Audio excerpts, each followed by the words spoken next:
All right, y'all, let's welcome Quad POV to the program. Hello, hello. She has informed me we can call her T. What is up, Thanks for T? having me. Yeah, thanks for coming on. How you doing?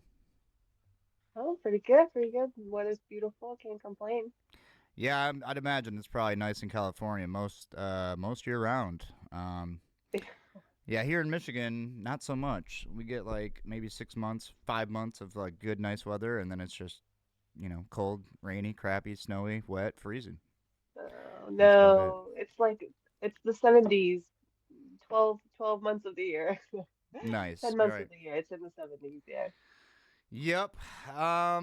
So before we get going here, the first question is pretty much what you get all the time. Is what happened? How did it happen? So go ahead and just take the second, introduce yourself, tell people who you are and how it happened. Well, I'm T. I'm a C4, 5, 6 level quadriplegic, incomplete. And my story's kind of mundane. I didn't get in a crazy car crash or, gunshots. I was watching a documentary with a buddy, and I had this lightning electrical charge field in my right arm that just kept spreading. And as soon as it kind of crossed over my chest, I knew exactly what was happening, Mm. and I knew I was dying. So luckily, I lived 2 minutes away from the hospital. So I walked to my buddy's car right in front of my house. I sat in the car. 2 minutes later, I'm at the ER, but I can't get out of the car at that point. So that's how quickly paralysis set in for me. Wow. Um, yeah, and I knew what it was because about 9 years prior, I had an episode also while playing chess on my phone in bed where I had this crazy headache and temporary paralysis. Um, was taken to a local hospital and I got diagnosed with an AVM, which is intravenous malformation. Right. In short, um, kind of a cluster of malformed veins. So, like, if you have five healthy veins in your neck, and they pump blood, well, I might have 10, and some of them are flimsy, and one of them might balloon and then burst. And Oh God. the burst is the bad part. Right. Now I can imagine. Um.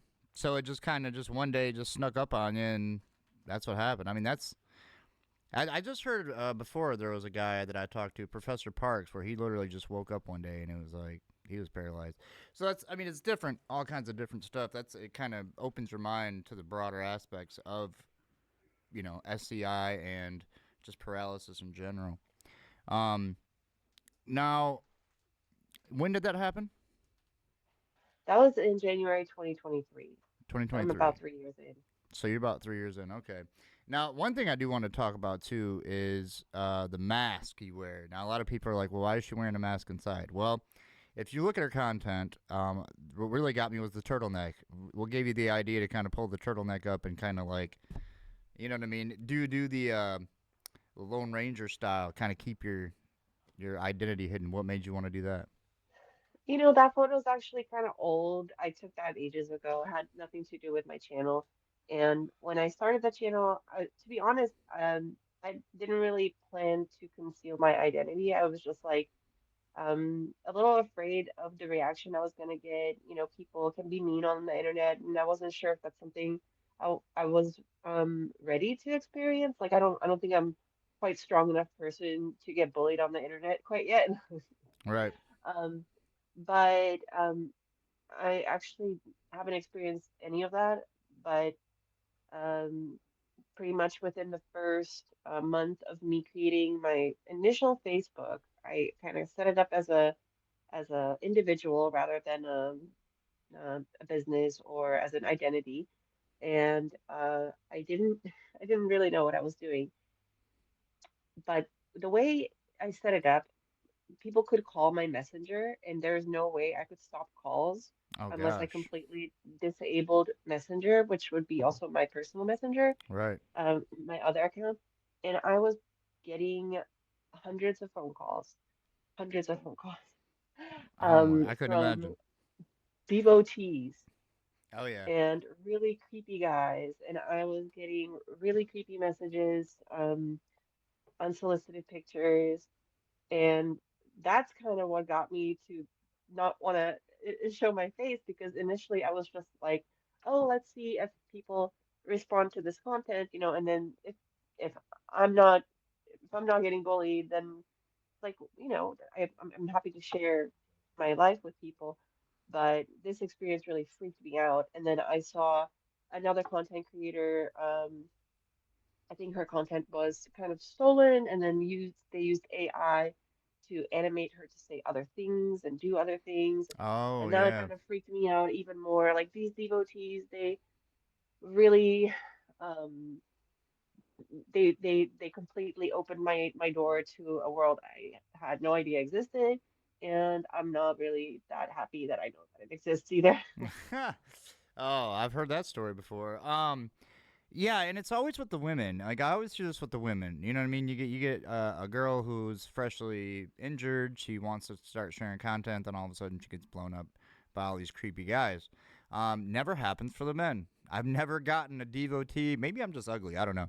But it's funny to hear. It's not funny, but it's crazy to think about the level of like men versus women. How the creepy level meter is. You know what I mean? Like and now it makes sense. Like it really does. But I was going to say also, I think that what you're doing is inspirational, and I think that you and more people like you should start doing more videos to show people that it is doable. You know what I mean? You can go out and live life and um, just kind of do your own thing. You don't need to be cooped up in a house or a bedroom all day. Even if you do have somebody helping you, you can still go enjoy around you and stuff like that.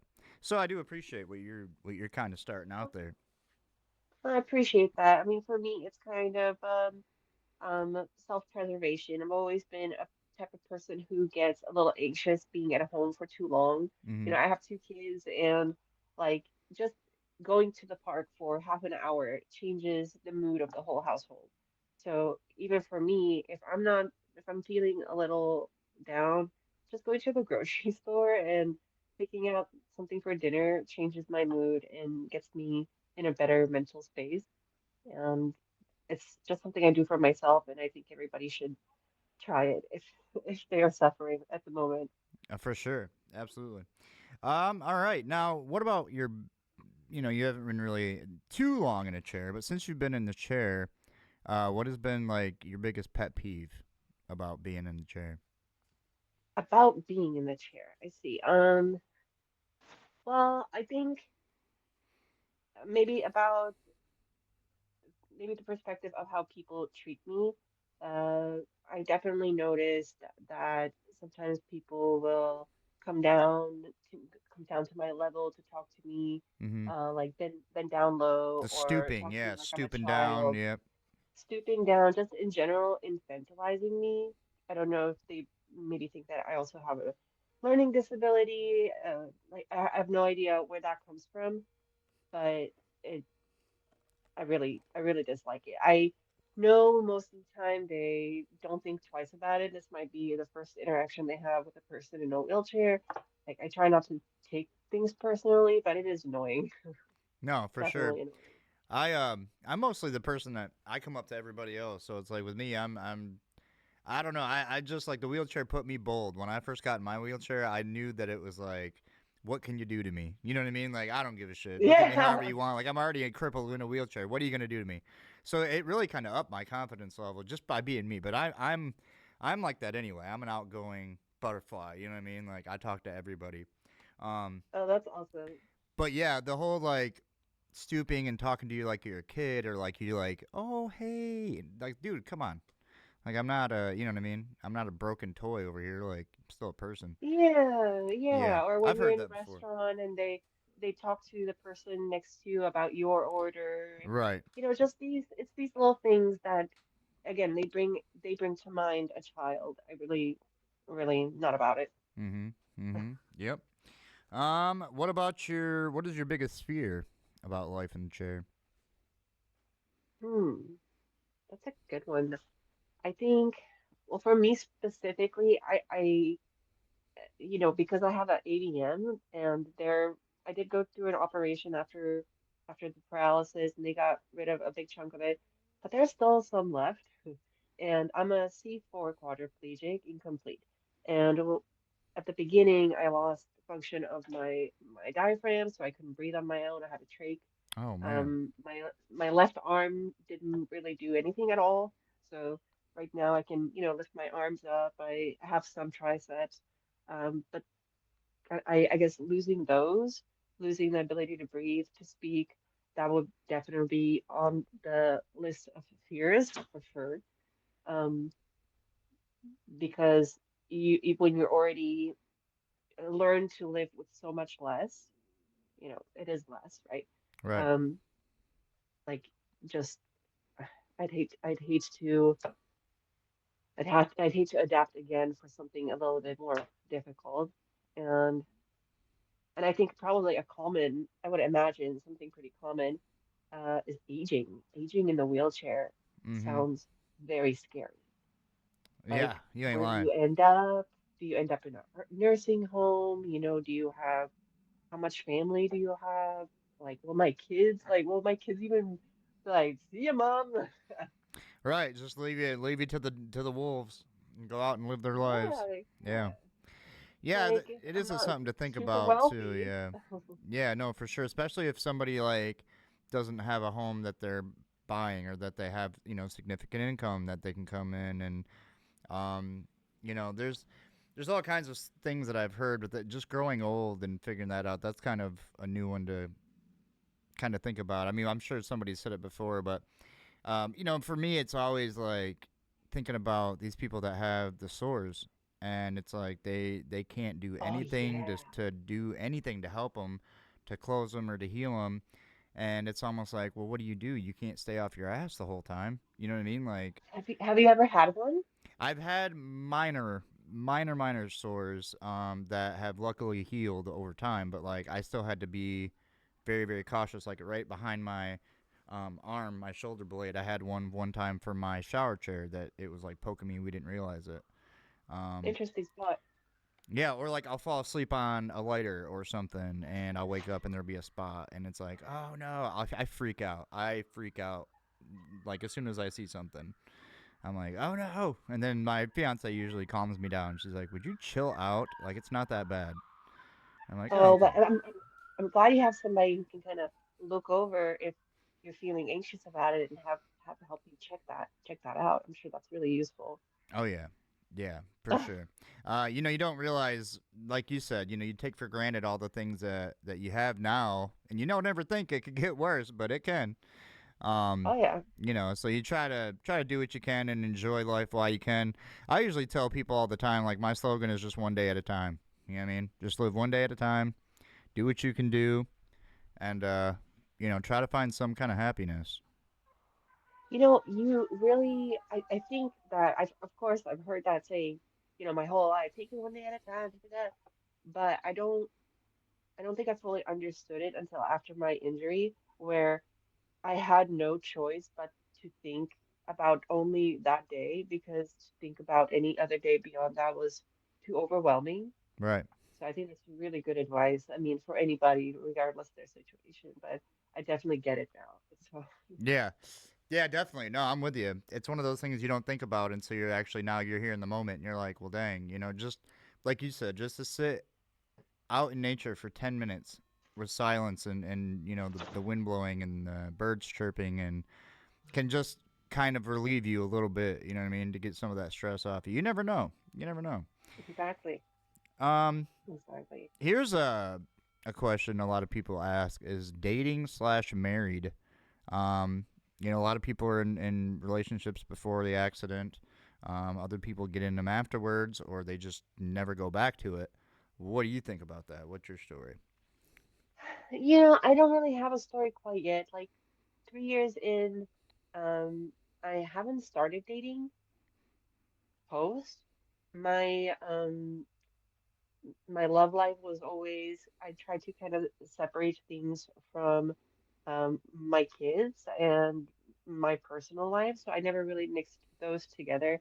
And now that I'm injured, I don't see how that would be possible. It would just be so much harder to date. It's just not something I'm ready for.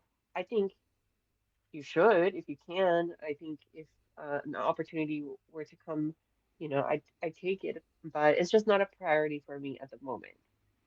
Yeah, and that's always like kind of what you see is, it always hits you right when you don't expect it. Boom.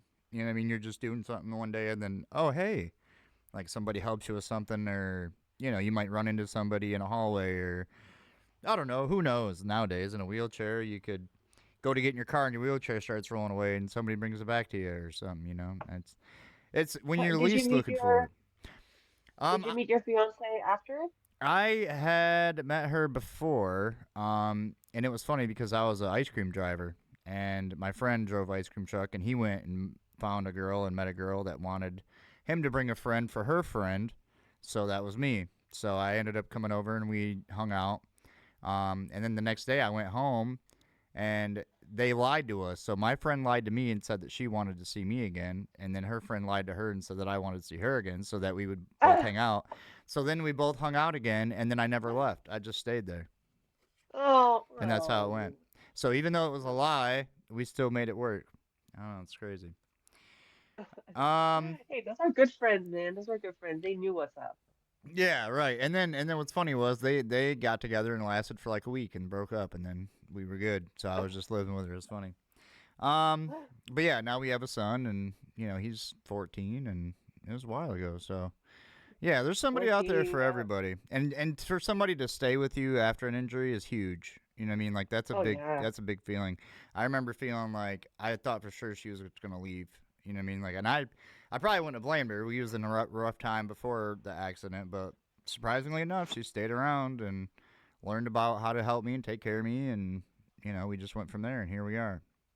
So I love that.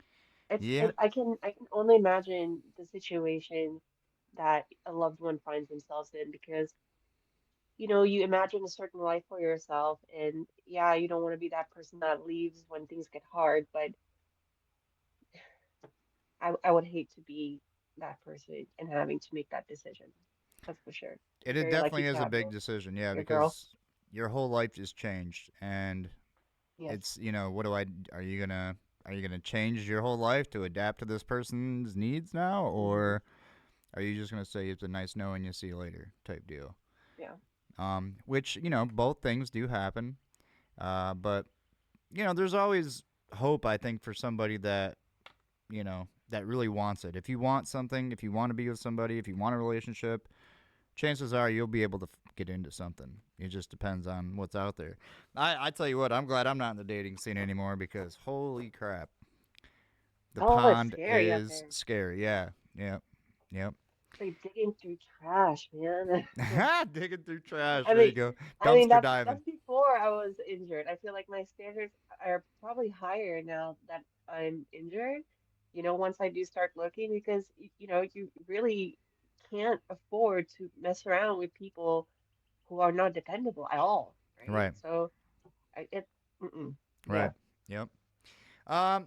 What is something that you wish you could do now that you can no longer do that you could do before your injury? I think the list would be shorter if I were to name the things that I still don't care to do. Sure. Because I mean, like, I miss so many things.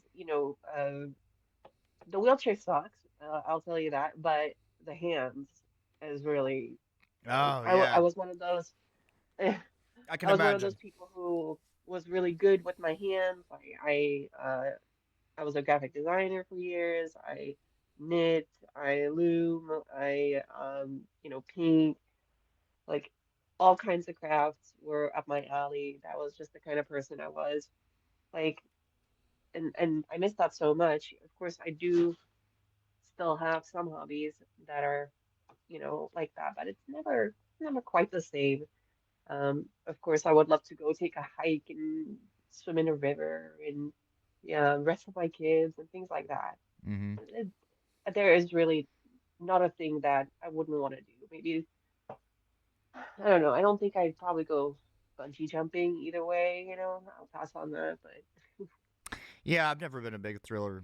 thrill guy myself. Even roller coasters, I'm just like, I'll try it, but probably once is enough for me. Um, but no, with the hands, I talked to a couple of my friends, my quad friends, and it's always with the hands. They're like, man, I wish I could It's just the like hands, grab a man. bottle and open the damn thing. Like it's stupid. Like like, and I tell you, that's what I paraplegics all the time. I take for granted the use of my hands, um, because I talk to people like you and like my friend Albert and like Maldito, and I see what they have to go through just to hold a beer or, you know what I mean, like to just do the regular stuff that I do every day, and I don't even think about it. Um, Kind of gives you a Oh, little and bit more the amount of respect. patience, Yeah. the amount of patience you build, you develop, or if you don't, then you become one of those people who doesn't try and doesn't do, Right. which is even worse. But I mean, the amount of patience you have to develop to do every little task is really something mind-blowing.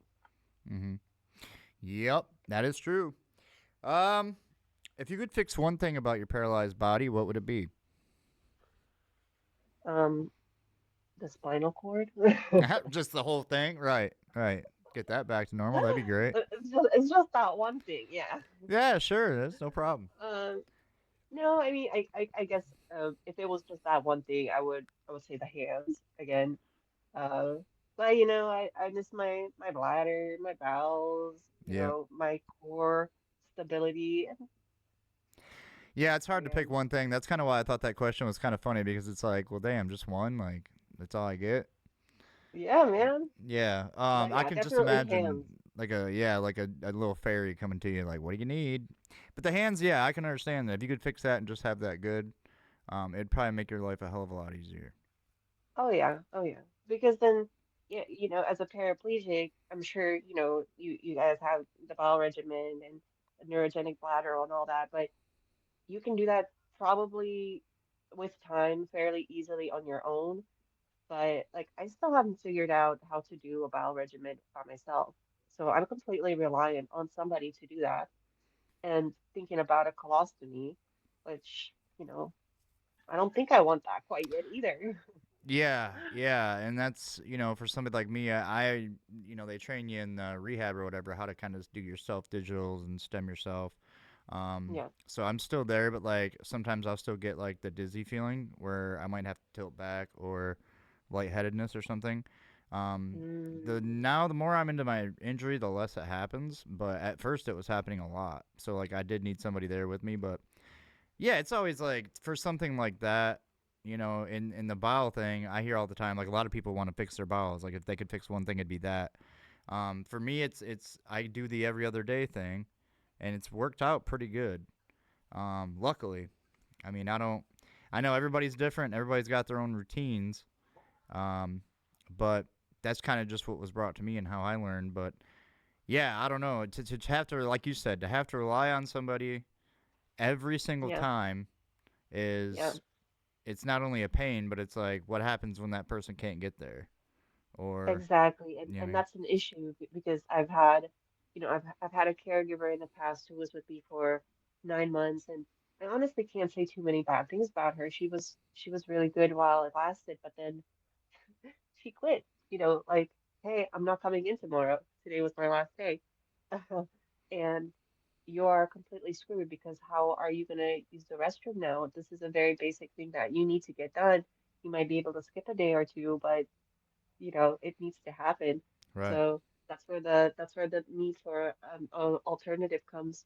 And also, I used to travel quite a lot, and it's something that I hope to get back into. But right now, I would have to travel with a caregiver, and I don't have the finances for that, So Yeah. again, Yeah. there's those options on the table, but you know, ugh, so many things you gotta weigh because it's your body and then something attached to it and another surgery, more risk. So, and it's in itself, it's not perfect, right? There's a lot of people that have issues with a colostomy. So, Right.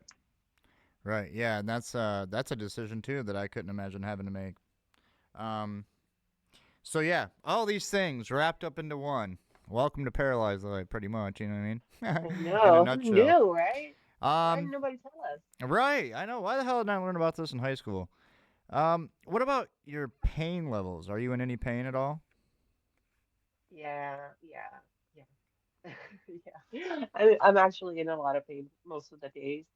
Um, but I keep myself pretty distracted. I keep myself really busy, and that helps a lot.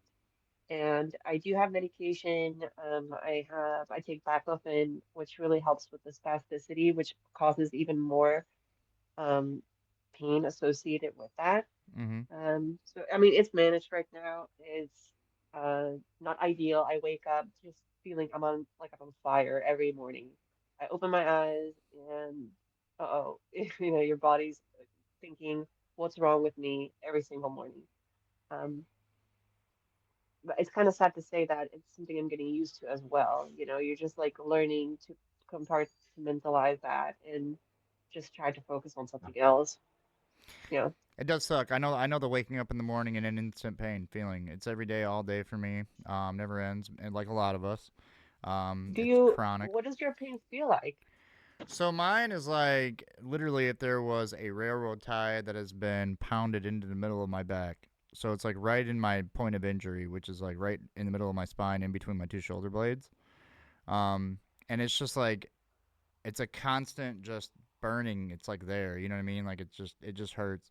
Now That's a I haven't, burn. yeah, and I haven't been drinking enough water, but like that's another thing. If I don't drink enough water, it'll hurt even more. So it's like I got to try to move around, try to do as much movements as I can. Normally in the morning, I'll try to do like weightlifting and stuff like that. Squeeze my shoulder blades Oh, good for together, you.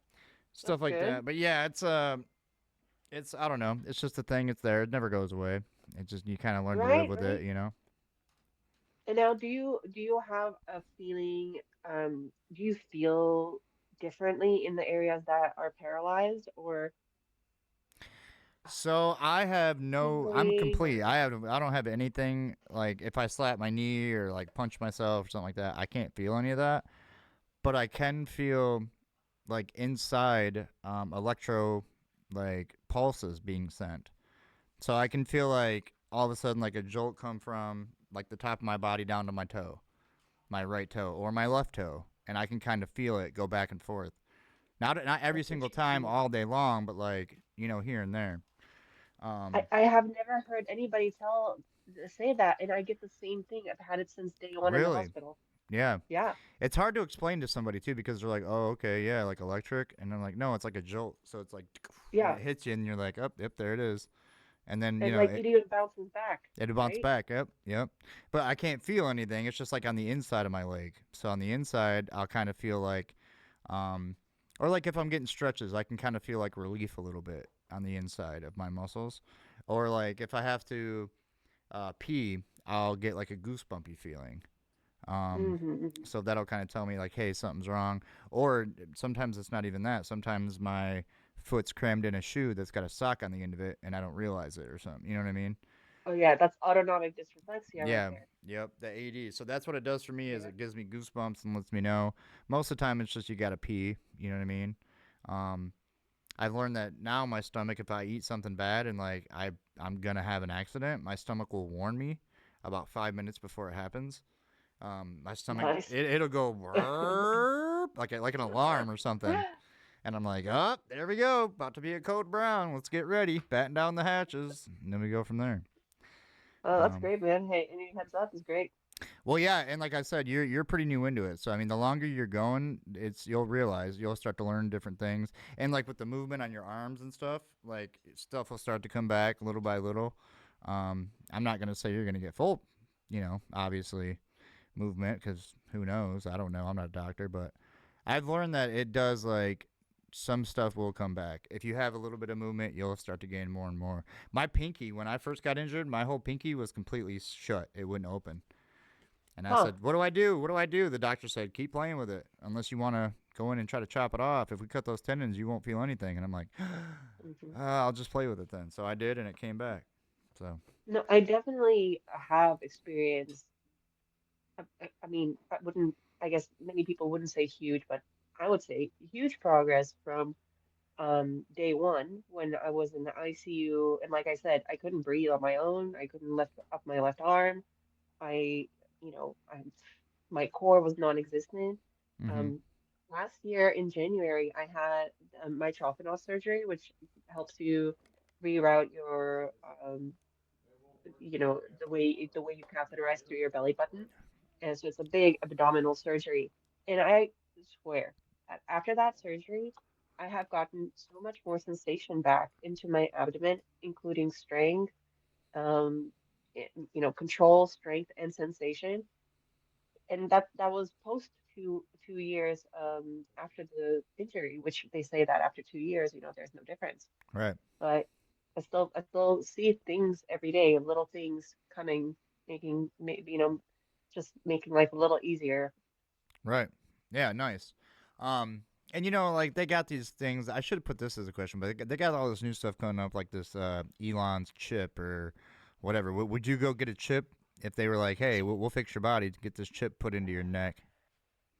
So the chip, the Neuralink, I don't think I'm the right candidate for that. I think, high level quads who don't have use of their arms are good candidates for that. Mm-hmm. But with that said, right now there is a really huge study coming out of Brazil on polylaminin.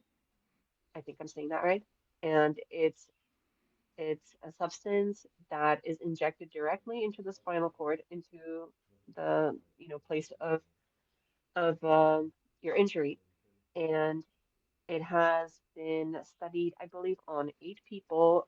I might not be exactly right on the numbers, but on 8 people, 72 hours within their injury. So obviously that's not me, but this is where the study begins. And they were all complete and they all regained function above their level of injury. Nice. Um, yeah, it's a drug that has been studied for over 25 years and just now has been, tested in humans, but they've had great results in animals. And um, that's just like one thing. Then you have these external spinal stimulators there's a ARC, ARC X, that is now FDA approved, and certain gyms offer that. That's supposedly great for upper extremities.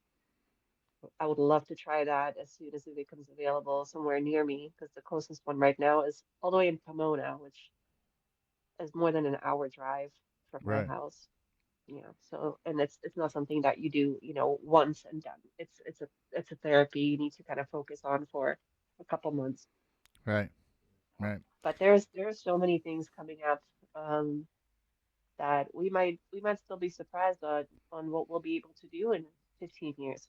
Yeah, it's one of the most interesting times to be alive because even though on one part of the world people are breaking themselves down and all this bad stuff's happening, we're also experiencing good things as well. You know what I mean? So it's a definitely a crazy time to be alive. Appreciate that, Melissa, for the like. Um, what about what helped you the most after your accident? So right afterwards, what was like the biggest help? Oh, I mean, for sure, my family had Mm-hmm. down, right? My mom didn't let me spend a single night in the ICU alone. So that was amazing. My ex-husband stepped up, my stepdad stepped up. Um, it was just a really good to know how many people are in my corner, but they're an unimportant, important person. Um, every weekend in my rehabilitation hospital, families would come visit, and a lot of people would meet their families in this courtyard. And I would meet my boys, my mom, and everybody. And I saw this guy who was on my floor, also spinal cord injury. I don't know what level, but I'm assuming very high quad because he could not speak. He could not even turn his head. Um, Hmm. and he had his 2 daughters visiting him every single Saturday, and they climbed on him and would just like drive his wheelchair around. And you remember that like w whatever function I have, I am so freaking lucky to have. So Right. freaking happy to have. It could have been so much more difficult, so much harder. Um, my family could have suffered even more. So uh, that guy is somebody I think about a lot. Yep. Yeah. Shout out, guy, for Yeah, sure. shout out. I know No what you idea mean. your name, but No idea what your name is, but shout out. Yeah. Um, let me ask you this. Well, I don't know. This is a question I usually tend to ask everybody, and you being so new, I'm not sure if it's going to really make a difference. But if you could go back to the time of your injury and for some reason just prevent it from happening, and then you go off living your life the way you were, but you have none of the knowledge or relationships that you've developed while you were paralyzed, would you go back or would you stay where you're at? Um, you know, to I kind of understand this for people who are maybe in a bad place when their accident happened, but I was in a good place. Right, I didn't really learn um any life-changing uh wisdoms during my time. And even if I had learned something and taken away something really grand from this experience, it still wouldn't have been worth the amount of pain it caused my family and my right. kids, my mom, that I would, in a heartbeat, go back and, you know, For sure. you No, know, and you're right though. It is different change. from a lot of people. A lot of people, it's completely 180. You know what I mean? For them, they live a better life now. Um, because like you said, they were doing something bad or they were down the wrong path or whatever. But sometimes shit just happens to good people. You know what I mean? And we got to deal with it. You know. Yeah, that's true. What about your hobbies? What are you into besides making videos on the internet? Uh, um, I mean, I just like to make things. I love art. I love painting. I love doodling. Um, I hope to get back into some kind of textile art and doing some loom work.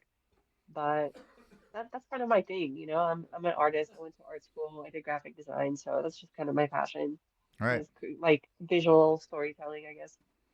Heck yeah. Um, what about fitness? You do anything for like fitness or diet or anything like that to keep in shape? Oh, bro, man. Hmm. Do you?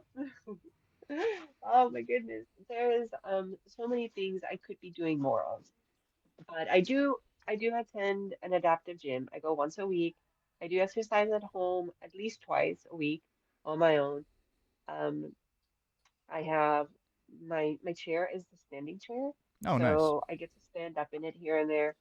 Um, but I know I could be doing more physically to push myself, and I definitely get a lot of shit from my mom and my stepdad, where like, you could be doing this or you could be doing that, or not just physically, but even spiritually, you know. Right, right, Um, it's just right now in a place where I'm trying to live life as normal as I can, and I feel like there is a path that you can choose to fully dedicate yourself to living for recovery, or you can dedicate yourself to live with what you got and just enjoy life. right, And I feel like having children, they're only young for a very short, you know, fraction of your life. And I just really want to like enjoy that time with them. And whether that means that I'm taking a little bit less time focusing on the physical aspect and pushing myself a little less, I'm okay with that. You know, there's always going to be time for that later. Um, So that's kind of it for physical stuff. With eating, I've been, I don't know about you. Have you gone through the weight yo-yo of the spinal cord injury? Man, it's I tough. started to, but then I just ever since food started tasting gross, if you know what I mean, I just quit eat. No. I quit eating all the time. Um, Well, it's What do you just mean not. food tastes Well, gross? nowadays it's not the same. So you go to Burger King and order a chicken sandwich. It's not the same chicken sandwich you got 15 years ago or whatever. You know what I mean? It's different. Everything tastes Oh, yeah, bad. I can't eat All the fast food though. processed food, yeah, like everything processed is horrible. So like in order to get a good meal, you have to get like something where you cook it and it's healthy. And for Hmm. me, it just I don't know. It takes more time, and I've never been a big eater. So I try to like when I wake up in the morning, I'll have coffee, and then that's it until it's time to like eat. Usually I don't eat till like 4 or 5 o'clock, I'll have one main meal, and then that's it. And then I might have a small snack or something in the evening. But then that's it. That's all I do. I eat like one meal a day, and I just stay the same weight now. That's great. I kind of do the same actually. I don't eat breakfast. I never have. And I basically eat kind of like a later lunch. And if I am hungry for nighttime, I might have a small snack, but typically I eat one regular sized meal a day. But it took me a while to figure that to figure that out Mm-hmm. because I was a fat kid growing up. I like food. I'm a carbivore, like I need Carbivore. bread. Nice. Yes. I like my sweets. So finding the balance there was a little difficult. And I definitely I think after my injury maybe I gained some 20 pounds. I've lost all of it back. I think all of it back. Um, Which is typical. They tell but you like you're gonna gain weight when you first get injured. It's like a normal thing for people. yeah, I mean, you just don't realize how your calorie intake has needs to change because you are just not burning the same calories you used to burn before, Right. Just sitting up, you're not using all these muscles to keep a tight core and it's just these little things that add up. Yep. Yeah, it is. That is true. Um. Now, this is the last question I'm gonna ask you of the day, but I think it's one of the most important. What would be your best piece of advice for somebody who is newly injured? Maybe even somebody who has kind of a similar injury to you. What would your piece of advice be to that person? Oh my goodness.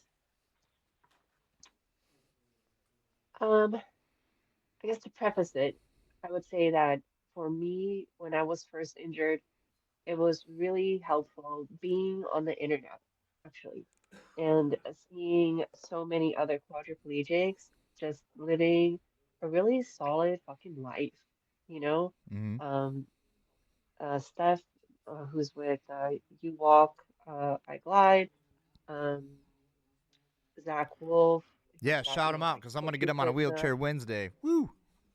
Yeah, all right. I'm gonna I'd try love it to too see anyway. that. He's inspiring.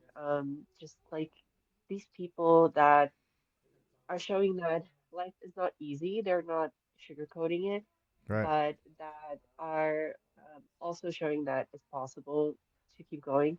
That was important for me. So I guess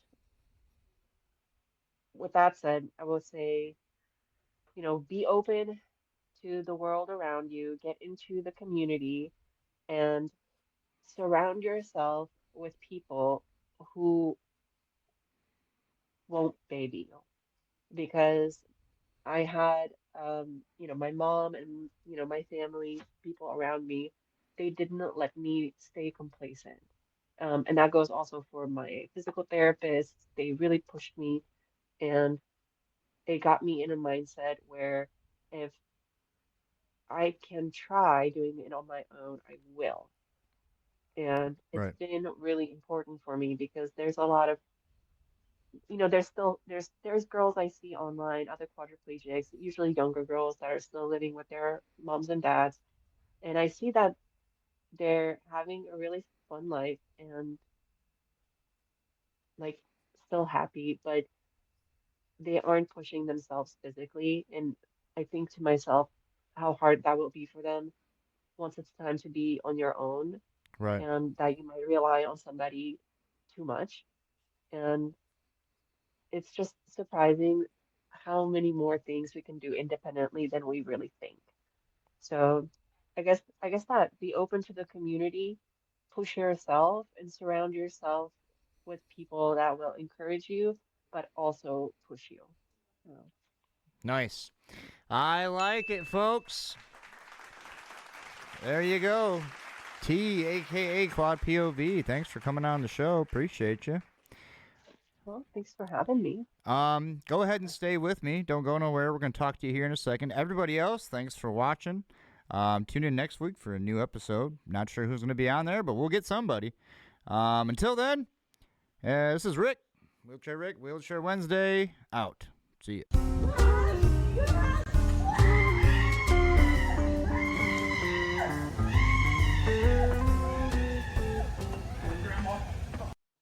No, you're fun, man.